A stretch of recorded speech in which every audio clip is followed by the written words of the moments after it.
ፋይሎች ነገ ቂያማን አላህን የምንቀርብበትን ጊዜ ነው የሚያስታውሰንና ሁላችንም ይህንን ቀን እያስታወስ የዛሬው ቀን ብዙ ስራዎች አሉ።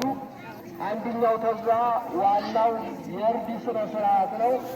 ይህ የእርድ ስነ ስርዓት በነቢዩላህ ኢብራሂም የአላህ መልእክተኛ የሰሩት የእሳቸው ሱና ነው። ሁሉም ሰው አብዛኛውን እርድ ያከናውናል። ይህ ቀን ነቢዩላህ ኢብራሂም በይቱላህን ሰርተው ሲያበቁ ልጅህን አቅርብ ሐጅ ላይ የዛሬውን ቀን ልጅህን እስማኤልን እረድ ተባሉ። እሺ አሉ። አባትና ልጅ እንደዚህ ነው። በይቱላህንም ገንባና ቶሎ አላቸው። እሺ አሉ። ናታ አናረድ ያላቸው ልጅህን መርሃባ በለው። እስማኤል አባታቸውን አክብረው ለመታረድ ቀረቡ።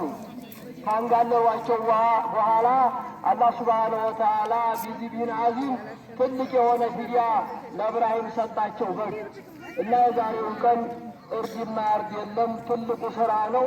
ሁላችሁም ታርዳላችሁ። የዚህ እርድ ስነ ስርዓት ወሳኝ ባረከላሁ ወለኩም ቁርአን أقول قولي هذا وأستغفر الله تعالى لي ولكم ولسائر المسلمين فاستغفروه جرسي الله أكبر الله أكبر الله أكبر الحمد لله حمدا طيبا كثيرا مباركا في سمائه ربنا ويرضى نحمده ونشكره